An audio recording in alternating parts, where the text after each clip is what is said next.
Harka fuunee akkam jirtan nageenyi keenya kan jaalalaa fi kabajaa lafumaa jirtanitti isin haa qaqqabu isiniin jecha. Egaan hordoftootaa fi dhaggeeffattoota Oboraa Giloobal Neetwork oduu fi odeeffannoo sa'aatii kanaa isinitti himna.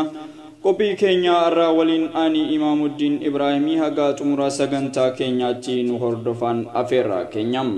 Dhaggeeffattoota fi maatiiwwan OGN kanneen addunyaa hundatti argamtan marti keessan baga jala bultii ayyaana Iidal Fixrii kan waggaa 1440 takka akka lakkoofsa hijraatti isiniin gahe walumaanuu nuun gahe isiniin jenna. Ayyaanni Iidal Fixrii kun kaleessa sababa addeessi baatii Shawwaalaa hin mul'atiniif sanbata kaleessaa irraa gara dilbataatti akka dabru biyyoonni amantii Islaamaa dursuun beekaman kanneen akka Saudi Arabiyaa fi biyyoonni Islaamaa garagaraa ibsaniiti jiran. Egaan kabajamtoota dhaggeeffattoota keenya kabajamoo, ayyaanni kun ayyaana jaalalaa kan gammachuu kan waan dhabdanitti argattan isiniif haa ta'u isiniin jenna. Keessumattuu hordoftoota amantichaa biratti guyyaan Iidaa kun kan firaa fi aaliin dhabaa fi qabaataan waan qabu waliin qooddatee kan qabu nyaachisee obaasee waliin rabbii isaa galateeffachuun gammachuudhaan guutuu addunyaatti wajjin ayyaana kana dabarsuudha. Ummanni muslimaa guutuu addunyaatti argaman soddomman baatii Ramadaanaa ji'a amanticha keessatti eebbifamtuu fi bakka guddaa qabdu kana erga soomanaa fi kadhannaa adda addaatiin dabarsee booda ayyaana Iidal Fixrii ni kabajam. Ayyaanni Iidaa kun akka Quraanni kabajamaan dubbatutti fi ergamaan keenya Muhammad sallallahu alaihi wasallam irraa odeeffametti hordoftoota amantaa muslimaa biratti ayyaana bakka guddaa qabu. Akkasumas hordoftoonni amantichaa ganama barii kaanii salaata Iidaatiif gara dirreetti bahuun kadhannaa salaataa erga taasisaniin booda gara qe'ee isaanitti deebuun akka amantaan Islaamaa ajajutti kan qabu qalee isa hin qabne waliin akka maatii takkaatti wajjin qooddate dabarsuudha. Egaan dhaggeeffattoota keenya kan dhaggeeffachaa jirtan tamsaasa sagantaa OGN galgala kanaati.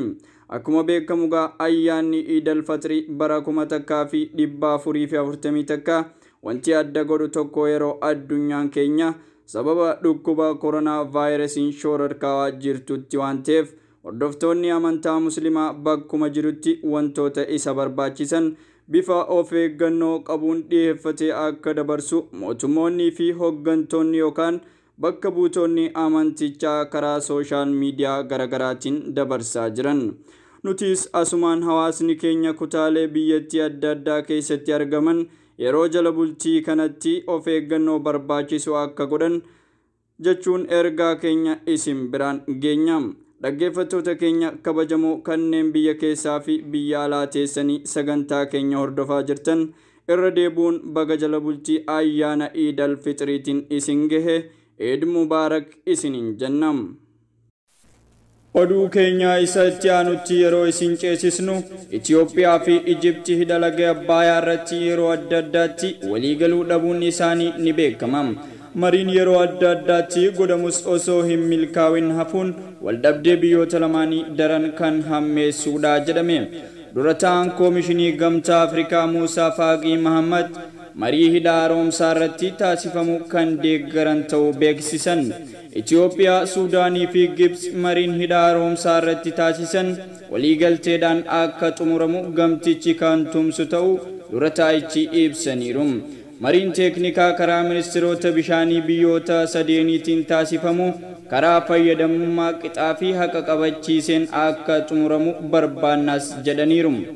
Marichi akkaataa waliigaltee bara 2015 Suudaan magaalaa Kaartuumitti irra gaameen akka goolabamus jajjabeessaniiru. Waliigaltichi wal amantaa wal tumsuu fi iftoomina kan qabu akka ta'es eeraniiru. Mariin taasifamu waliigalteedhaan akka xumuramu gamtichi tumsa barbaachisaas ni taasisa jechuudhaan dura ta'ichi dubbataniiru. Odeeffannoo biraatiin caamsaa 14 jechuun guyyaa kaleessaa balaa uumamaan lubbuun namoota 7 godina Harargee Bahaa aanaa Malkaa Bal'oo Aradaa Tokkummaa Jaalalaa ganda Kabiiraa jedhamutti Rooba walitti fufiinsaan sa'aatii dheeraadhaaf roobeen walakkeessaa halkanii akka sa'a Itoophiyaa sa'aatii 8 irratti roobeen galaana uumameen gaarreen namarratti jiguudhaan maatii warra tokko nama 6 fi kan warra ollaa isaanii nama tokko mana keessa rafaa osoo jiranii halkan lubbuu galaafachuun beekame. Odeeffannoo dabalataa riippoortari keenya Muhammad Aliyyi akka armaan gaditti qopheesse.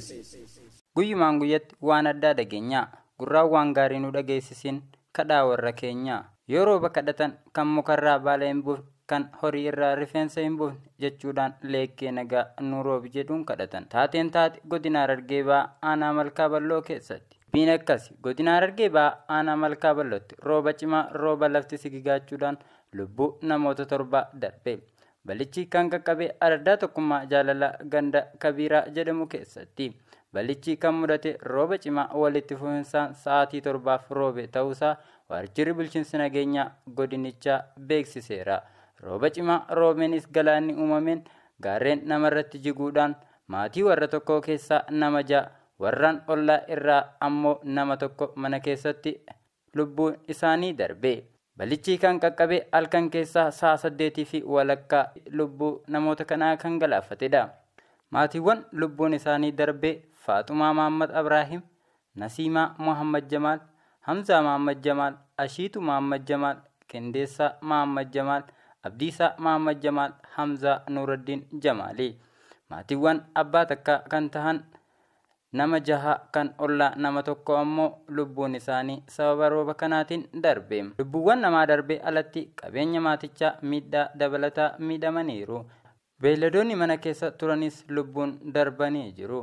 Maatiiwwan fi firootawwan isaaniitiifis jajjabe.